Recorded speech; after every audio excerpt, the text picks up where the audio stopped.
Got it. So, can I start? Yeah, We're please. live now. Yeah, please go ahead. Okay. Good afternoon to everyone. Why?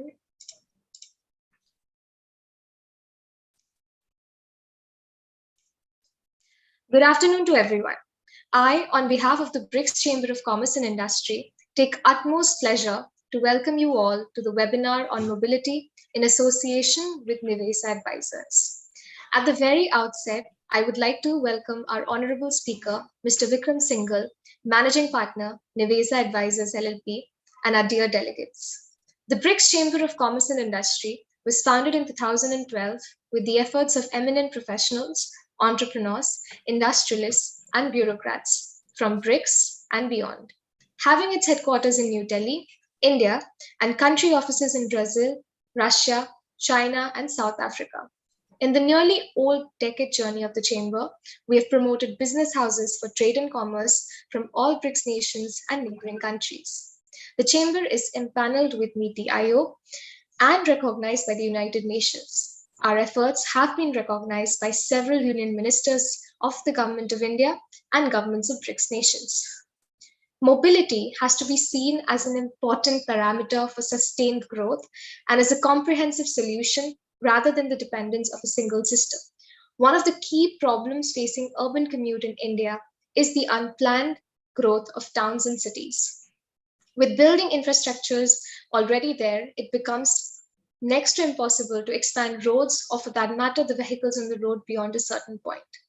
Mobility in the urban context has to be seen as developing, not only as a sustainable transport system, but also as an overall way of life in a city where there is space for pedestrian pathways, cycle paths, open spaces. The potential for Indian cities is tremendous. Without any further ado, I would now like to invite our esteemed speaker, Mr. Vikram Singhal, to take over. Before that, I'd like to give a very brief introduction about Sir. Mr. Vikram Singhal is currently the managing partner of Nivesa Advisors LLP and has a vast and diversified experience over nearly 40 years, of which 20 plus years have been at C-level positions in managing complete businesses of multinational corporations and large Indian conglomerates in various engineering sectors, which includes ropeways, cable cars, defense, auto components, railway products, food industry, etc. Working with cutting edge technologies in various engineering fields, he has experience of establishing greenfield projects, including manufacturing by facilities, as also setting up global companies in India. He has signed several joint ventures with overseas companies and acquired and operated European companies. He has also been leading the ropeway industry sector in India for over 5 years and is recognized in India for his efforts to build up this industry from the very basic stage, working on policy suggestions from time to time. He has also been working closely with authorities both at the center and the state level. He has traveled extensively worldwide and has a global perspective in the implementation of businesses and integrating cultures. Over to you, sir. Thank you. Thank you, Susan, for the kind words. Good afternoon, everybody, and welcome to this first session on mobility on the BRICS platform. So I'll just share the screen.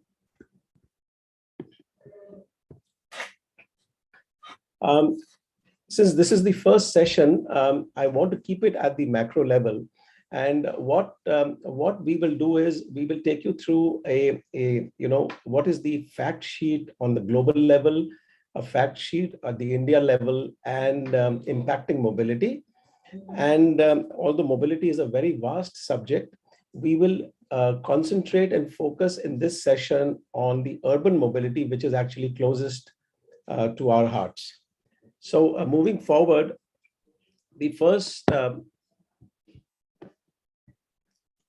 global fact sheet. We have a growing population around the world, and this growing population has actually accelerated with the industrialization of moving into the cities.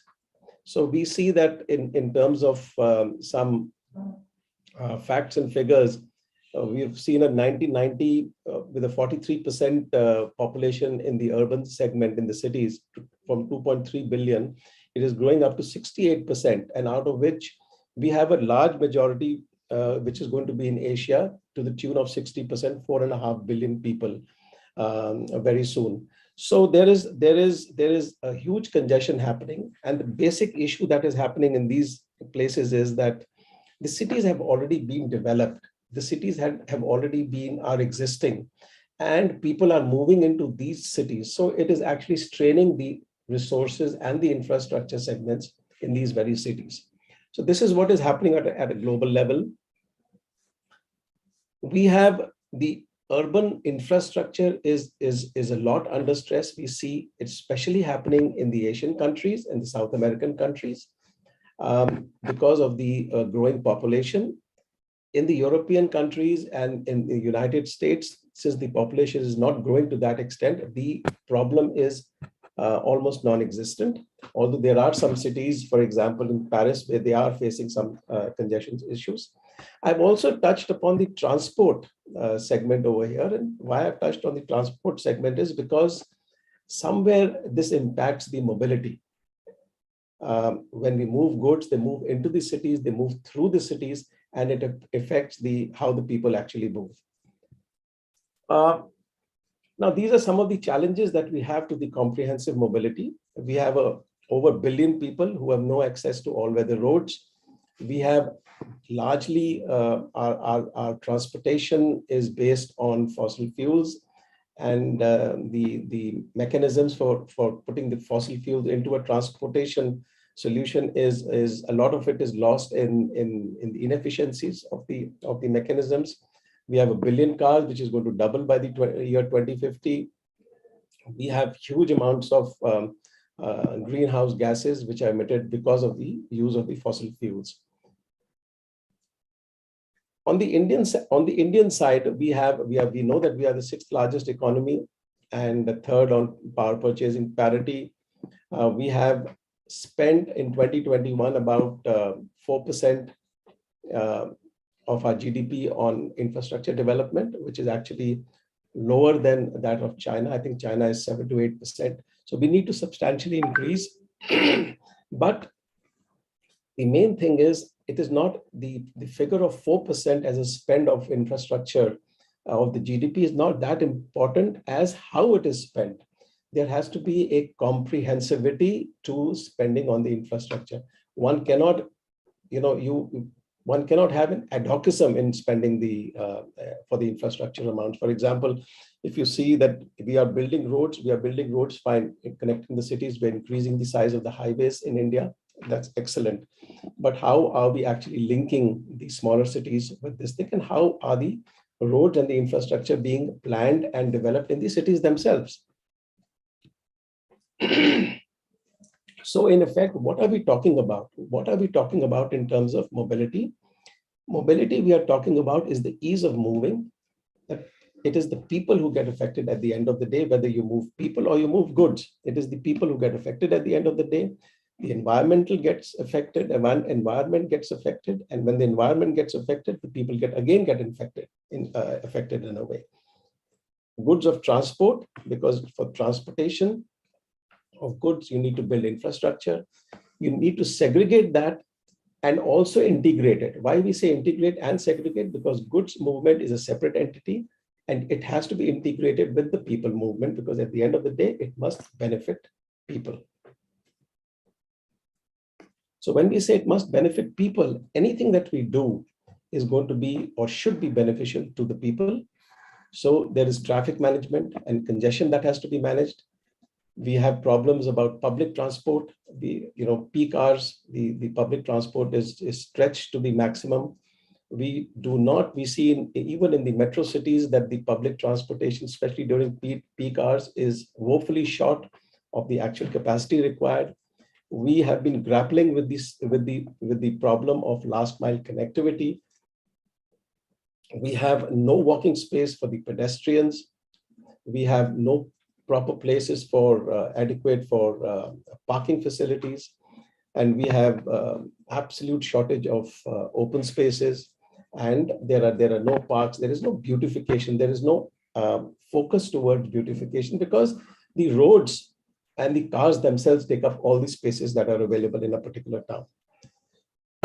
Now, these are some of the very familiar sights that we see on the roads today, and this is absolute colossal wastage that is happening. It's a very familiar sight. If you see these two pictures, there is everything conceivable that you can have in your mind, which is there on the roads. You have buses, you have autos, you have people, you have cycles, you have what have you. You have everything on the road. So there is only going to be a chaos. And what we see here is a national wastage on a grand scale.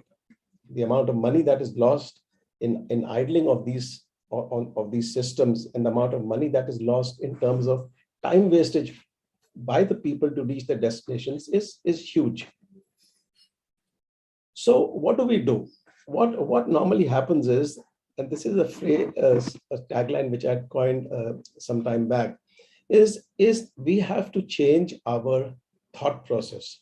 Because when you think cars, the moment you mention congestions, 99 out of 100 people, or maybe 100 out of 100 people, will think cars. There's a traffic jam. There's a vehicular traffic jam. So if you think cars, you will end up providing a solution for cars. That means you build flyovers. Until what point can you build flyovers? Flyovers is actually leading, it moves the point of congestion from one point to the other. It is not a total solution to a city, because flyovers themselves take up a lot of space. But when you think people, at the end of the day, you get to work towards, you get to think about sustained mobility. Then you think about comprehensively trying to solve a problem, not only for cars or vehicles. So what is required when you start thinking people and you start thinking of a solution for the people is, of course, a government initiative is required.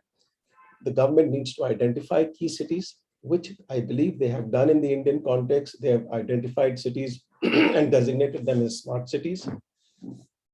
Then you need to introduce policies with a very clear India state and city approach. That means you cannot have one policy for all the cities. You cannot have one policy for all the states. Every state is different. The cultures are different. The amount of population are different. The kind of industries that are available in those areas are different. The kind of work that people do are inherently different. So you need to have very city-specific policies.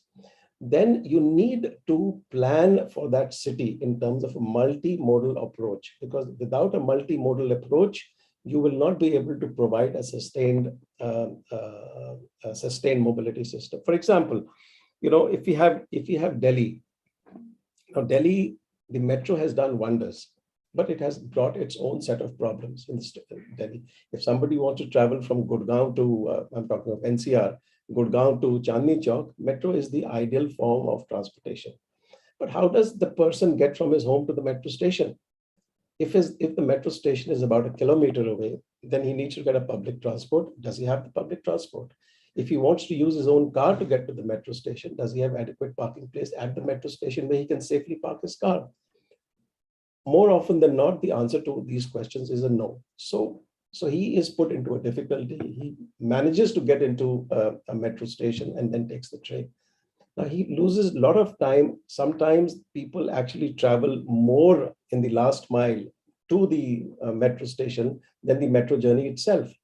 So it takes a toll on the person. It probably makes him a little irritated. There is because of this congestion happening around the metro station, there is pollution level. With the kind of summers that we are having, it gets people irritated. Everything impacts the productivity at the end of the day.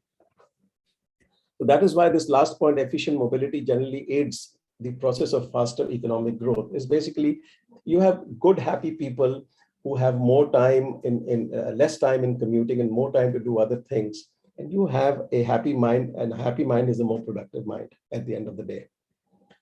So what do we need to? We need to shift. We need to get away from individual transport systems like a car. Most of the cars that you see are single or dual occupancy.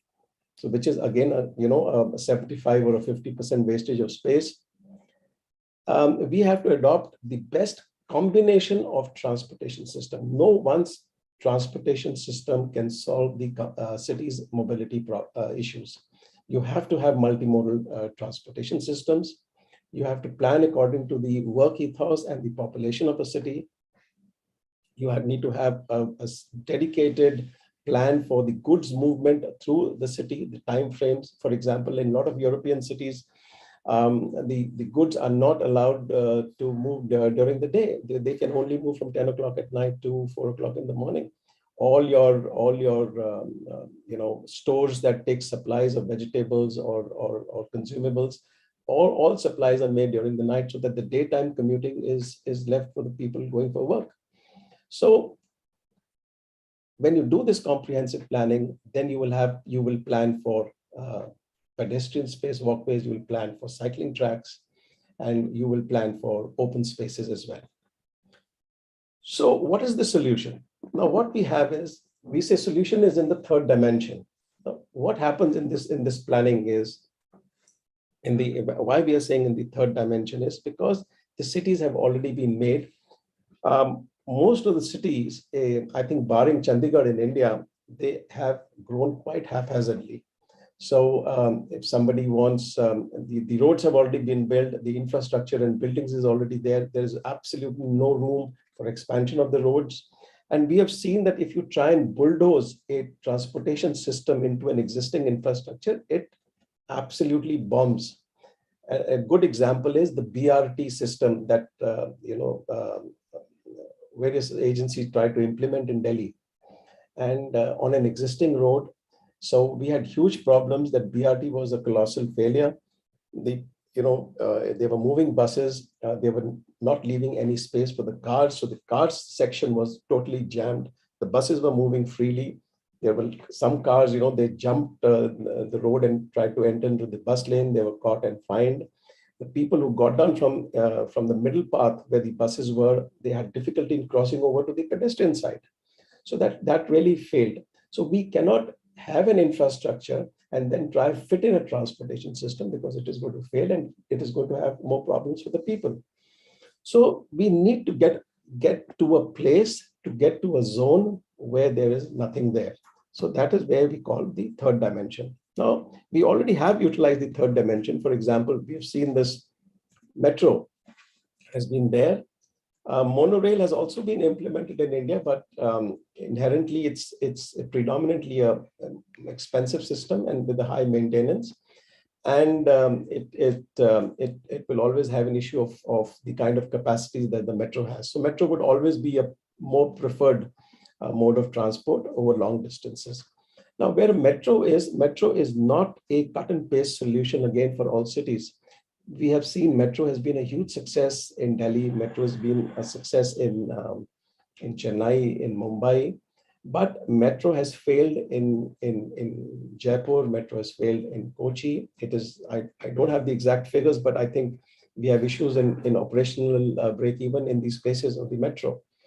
So these are tier 2 and tier 3 cities. The tier 2 and tier 3 cities will not benefit from the use of a metro as do metro cities.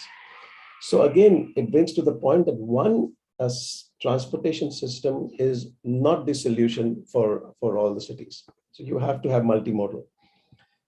Ropeways, this is catching on, and this has also been endorsed by the United Nations as a possible efficient solution for cities which have huge populations and which are extremely congested, have small bylanes. The advantage of this system basically is that it goes over when it has a limited capacity on a single line use, which can go up to maybe 10 to 12,000 people per hour.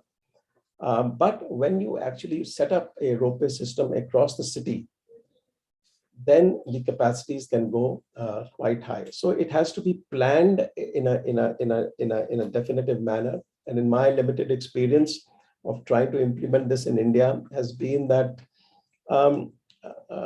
there are agencies with limited knowledge. They try and implement it the way one would implement a metro, for example. So they take the most congested point in a particular city and say, we are going to have a ropeway from A to B.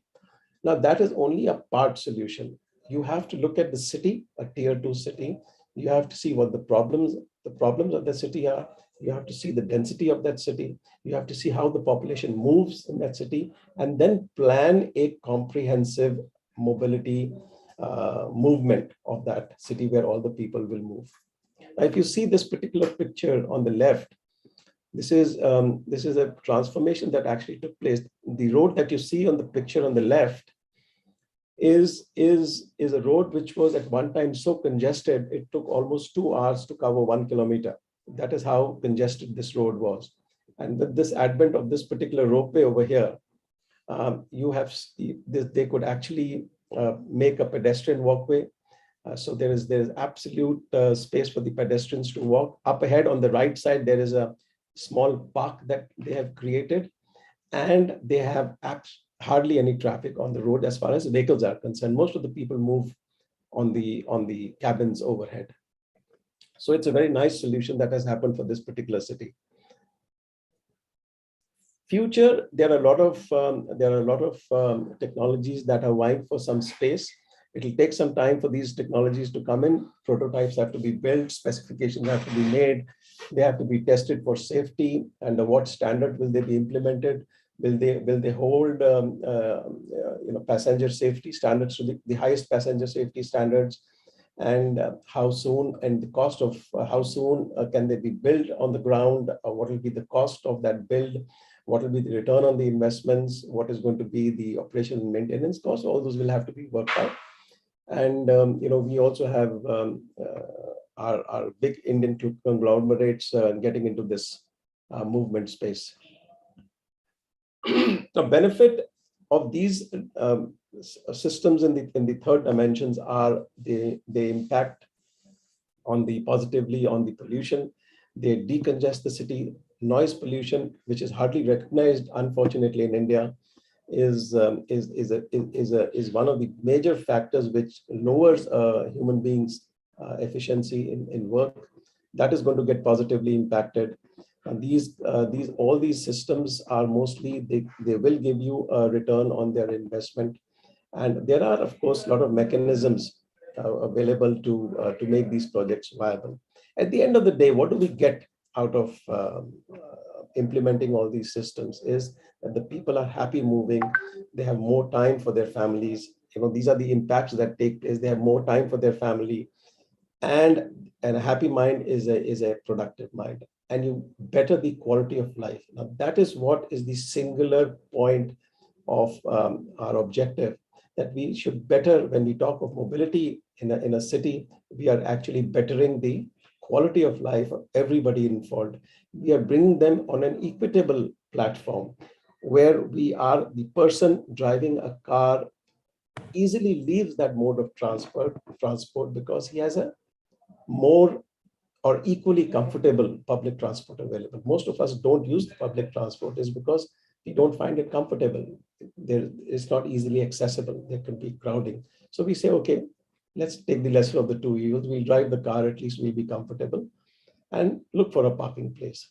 So all those things have to be overcome, and they can only be overcome once you look at a comprehensive solution. Again, for these projects, this is just an add-on sheet which I did for these businesses. There are finance options available. You have the EPC model, which is generally not used because the government needs to have money to implement the EPC model, where they have to fund a particular project. It is not possible for the government to do that always. Then there is a PPP model, which has been partially successful. The PPP model is a public-private partnership model, where the concessionaire actually brings in the money, and the government provides all the infrastructure, the land and the other infrastructure and the permissions for carrying out that project. And the last one which has actually been quite successful, implemented by NHAI, National Highway Authority of India, is the HAM model. The HAM model is where actually in my opinion, this is in true sense the public-private partnership, because the government actually puts in its stake. all the risks are not left on the entrepreneur, and the government actually partly helps in funding the project, takes some of the risks, and some of the risks are taken by the entrepreneur, and you have a successful implementation. So this is what it is. The conclusion is that we need to provide a comprehensive multimodal transport system in a city to ease the traffic congestion, to reduce the pollution, to have a better quality of life. This is the way to go ahead, and this is the way we need to plan our future movement of our future cities. Thank you. Thank you so much, sir, for such an insightful presentation. We have a lot of questions in the chat box, if you could. Yes, okay. So we have, sir, do you want me to read out the questions for you? Yeah, please. Okay, just a second. So we have a question from, just a second. One of the key problems facing urban commute in India is the unplanned growth of towns and cities. How can ropeways help with the unplanned growth of towns and cities? See, unplanned, the cities have already grown in an unplanned fashion. So we're trying to find a solution of movement within that unplanned growth. And like I'd mentioned, that you have to go to the third dimension of these cities and do a very comprehensive planning, for which you need agencies that have experience and that have the expertise in this area to be able to lay out a basic print for that plan for that particular city. So we have like 2-3 more like additional questions on ropeways also only. So we have a question about how ropeways are like successfully reducing pollution. So if you can like maybe highlight on that. Yeah, ropeways is a very efficient system, and it is a very reliable system. The ropeways that are manufactured to global standards, global passenger safety standards, they are good systems. That is something which needs to be in our paramount thinking. There can be no compromise on specifications, and it's a single drive. A single line is a single drive system mostly, and it is zero polluting at the point of installation. It works on electricity. So, and it is also very, it has a noise level of less than 60 decibels, and it is very, very quiet and very efficient. Okay. Thank you so much, sir, for that answer. So we have another question about how can public transportation system be optimized to contain infections like COVID-19? Yeah, see, COVID-19, number one is there is no system as yet available in the world which can effectively control or reduce a pandemic like a COVID-19. However, the solution lies towards going towards zero crowding. So what we have is, for example, in the metros, a metro coach will take in about 375 people, or around 300 people. And if you actually put in that many people in one coach, you will have chances of the pandemic spreading are much more. In a smaller system like a ropeway, you can have 8-seater, 10-seater cabins, and so you have lesser chances of that disease spreading. You have a PRT system which is still in the prototype stage, where there are 4 people traveling, or you could even have individualistic pods operating in the system, and you could have still reduction in this thing. But the ultimate, my advice is ultimate solution when some pandemic goes is stay at home.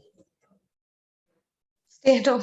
Surely, sir. That is, I think, the most important thing that we need to keep in mind. We also have a question. Yeah, so we have a question by Mr. Surya. What is the average cost of ropeway per kilometer? If we can indigenous components, could it reduce? If we can incorporate indigenous components, could it reduce the cost and become more economical?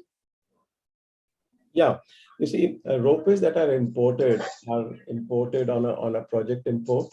So you have a duty of about 25-26% of a quarter of the cost of the imported equipment goes into the import duties and IGSTs. Now, a ropeway is it's, for example, if you buy a plane from Boeing, you cannot say that, can you supply me a plane and I'll get the wings from India and I'll get the tail wing from somewhere else. The plane has to be safe. Similarly, a ropeway has to be safe as a system. So then the responsibility, just think of a situation where you have different components supplied by different people for a particular ropeway, and God forbid something goes wrong. Who is going to be responsible if some component fails? So we are talking of a system safety here, and we need to apportion the responsibility of the entire system on one entity. So yes, that is one part of the answer to your question. The second part is, yes, some components can be indigenized, and you go from less critical to more critical over a period of time, but the responsibility has to be the single entities. Thank you so much, sir. I hope that answers your question, Surya, sir.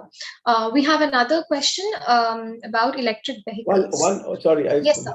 I think Surya had asked about the cost of ropeway per kilometer. Now, the cost of ropeway per kilometer is a very difficult question to answer, because a ropeway is designed, every rope is designed individually, and it is designed on various parameters, and the topographical is one of the parameters, and the ridership is another parameter. So it will depend upon where and for what the ropeway is designed. There are different kinds of ropeways also available. So it all depends upon all those parameters. Thank you, sir. So, sir, we have a question about electric vehicles also. So, electric vehicles are considered to be environment friendly. However, in small cities with narrow roads, the entire traffic behind an electric bus stops when it does, resulting in a larger consumption of fuel and consequently adding to the pollution. How can one cater to this issue? Yeah, in my opinion, it's I don't think that is true. I don't think electrical vehicles are less polluting, because if we see less pollution where they are operating, so that is why we think they're less polluting. But if you see the overall impact of an electrical vehicle is the batteries themselves, where they are manufactured, how the lithium-ion batteries that are used, the manufacturing process, how much of groundwater is used to manufacture these batteries, how will you actually dispose of these tons and tons of batteries coming out? Now, all that has to be taken into consideration when you decide what mode of transport is actually environmental friendly.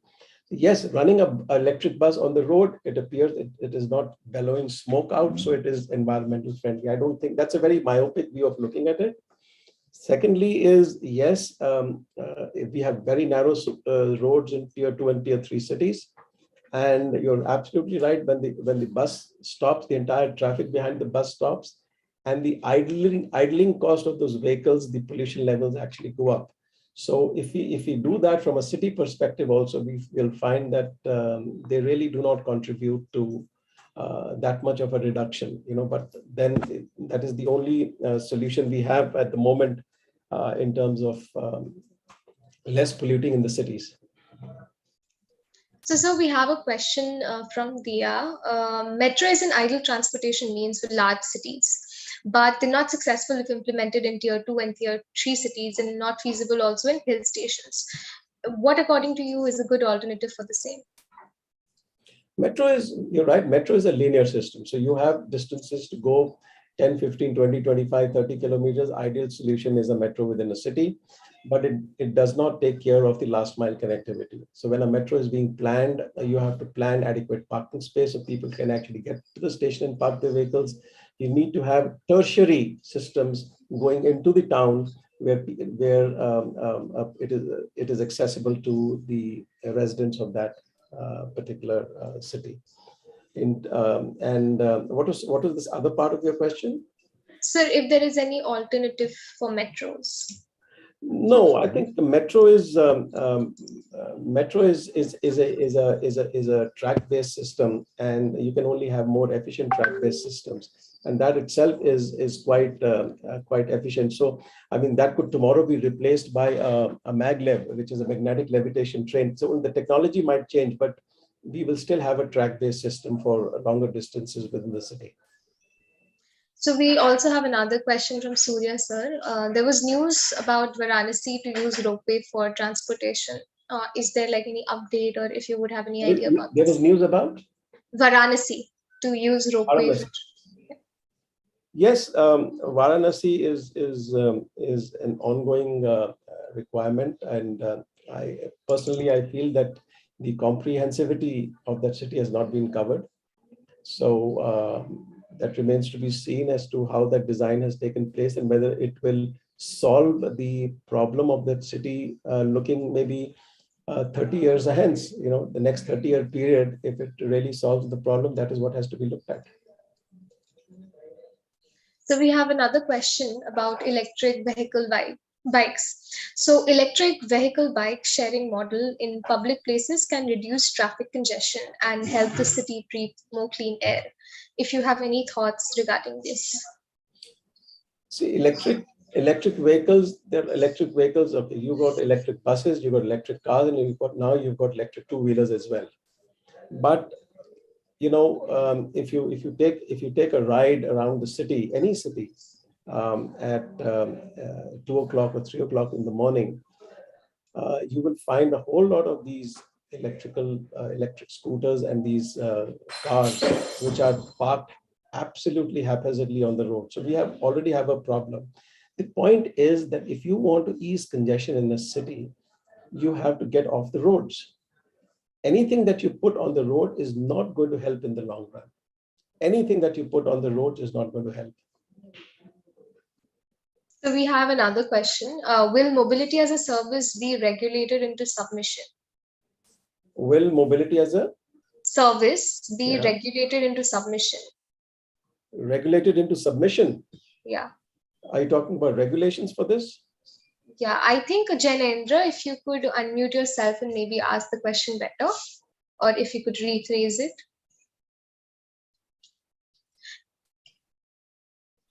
Okay, I'll just assume that it talks about regulatory mechanisms. Again, the regulatory mechanisms are there. We have the Ministry of Transport, which is very, very efficient. And any regulatory mechanisms coming for different modal transports will only happen once those modes of transports are discussed in the planning stage. What is happening is that if you take a smart city, there are so many smart cities. In my opinion, they have not really taken off the way they should have been taken off. The idea was right. The implementation was not so. And you need to have this multimodal approach to make a city smart. The very concept of a smart city means that people are able to move with ease in that particular city. And I really don't think that comprehensivity has come into these cities to be able to really call it a smart city, because in some places, the very fact that, okay, they've provided a good access for the mobile phones to function makes it a smart city. That's not so.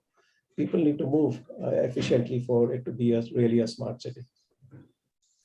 So due to paucity of time, we'll be taking maybe like one or two more questions, but we have a very interesting question that is about how the objectives of mobility are no longer confined to just improving speed. We are looking for more sustainable modes of transportation. So, sir, what can be the various transportation modes that will include sustainability in the larger picture? Sustainability, any mode of transport, or let me call it any mode of a transportation system, will be sustainable on a long-term basis if people are able to have efficient commuting mechanisms, which means basically today, since in traffic jams in cities, if you go in the NCR, if you go from one place to the other, the average speed is less than 15 kilometers an hour. And if you are unlucky to get into a traffic jam, the average speed comes down below 10 kilometers an hour, which is really pathetic. And so if we have a system, a multimodal system, so we start from our residence where we live, and we need to go out for work, or we need to go out for shopping, or we need to go out for recreation, we need to travel. So when we go out of our homes, what is the first mode of transport that we take is not necessarily a metro. It has, maybe if you're planning to take a metro, we choose something that will take us to a metro station. So that is how we begin. So when we do the planning, we plan from our residences what is going to take us to the next mode of transport and to the next mode of transport and finally to our destination. So if we cover all these things, maybe some of it is going to be walking as well. If for example, if you go to France, the people happily walk, a couple of kilometers to reach the bus station or the metro station in France. And but in India, we hate to walk even 100 meters. So there has to be a cultural shift. There has to be a comfortable, every mode of transport has to be comfortable so that you want to take that particular mode of transportation. So once these issues are addressed, then you have a very sustainable mode of transport. So following up on the same question, since you must have an idea about different mobility systems in different countries, so is there like maybe an example that you would like to share about any country which you think has like maybe an ideal system of mobility that should be followed in other countries? No, no, I don't agree with that question, primarily because every city in the world has got different needs. Our needs are dictated by our population in the cities. For example, if you take any of the European cities, they have very nice traffic, and because there are hardly any people in those cities. But so we need to address some of our basic issues. We have a terrible system of road signage, for example. We have no standardization that I'm aware of road signage systems. In some cases, we have a small board measuring 3 feet by 4 feet with a complete essay written on that board, and you have to actually stop your car 3 feet from that board to read what is written on that board. And it is actually giving you directions to various destinations from that point. Somewhere we see huge signs, expensive signs, and just showing one arrow, and somewhere we don't have anything at all. So we have a very haphazard way of signage. Put somebody who doesn't know the city and ask him to drive from A place to B place, he will get lost if he doesn't use a Google map or something else because the signages are so bad. Number two, we do not have a proper indications on the road itself in terms of the arrows, the dotted line divisions, and all those kinds of things. If you see, these are very fundamental, irrespective of any city in the world. You need to have signages. You need to have the road on the road markings for various aspects. There is then the biggest of all and the biggest detriment to all has been the political and the bureaucratic push to get these things implemented. How many times have we seen people coming in from the opposite side just to save 100 meters? They actually take and these cause a lot of accidents. The amount of people that almost, I think, 4,000 people die a day in world crashes, and a lot of them are in India because of these lack of these facilities. Now, these are very fundamental. Have a strong administration which will not allow people to overspeed or go on the wrong side of the road. Have road markings very clearly identified. Have the road signages. Now, this is something fundamentally you can do. Also, if the I'm just going and digressing a little bit here, is if you have the shops that are there mostly in the markets, it begins at the door. But what we do is when the shops open first thing in the morning, the guy actually pulls out his counters and encroaches on the pedestrian walkway. And then after that, he parks his vehicles. So you have the road, 30% of the road also taken in. So the traffic has to move straight. Then it moves at a constant speed. So the moment you have squeezing happening, you have a huge problem with the movement of the traffic. And that is what happens. So that is why it has to be a multi-pronged approach to deal with the situation with a multimodal transport solution.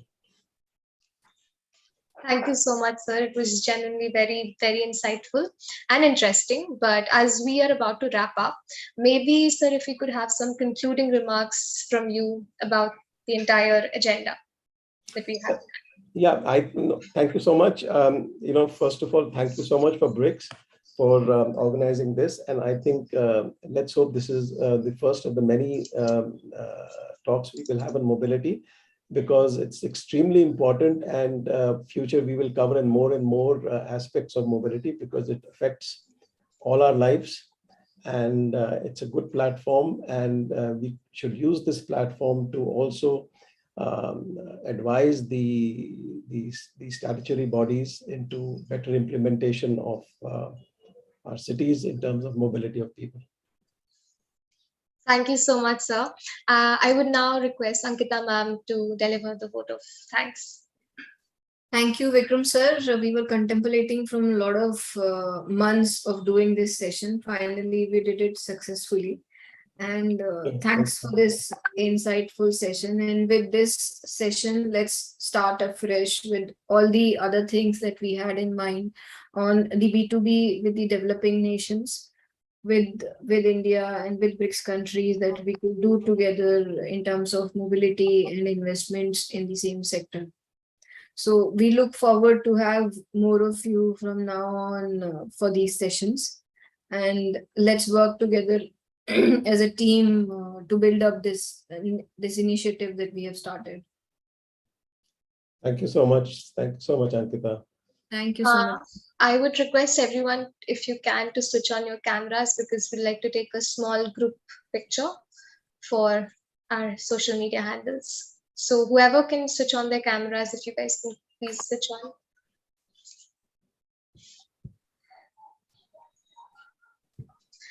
Dheeraj, can you take a screenshot?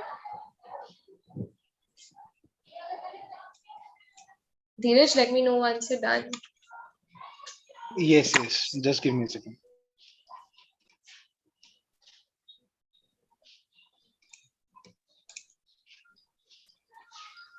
Yes, it's done. Thank you so much. We've sent an email, we've provided an email ID. If anybody wants to send any feedback or suggestions about the session, you can send it on this email ID. Thank you so much for joining.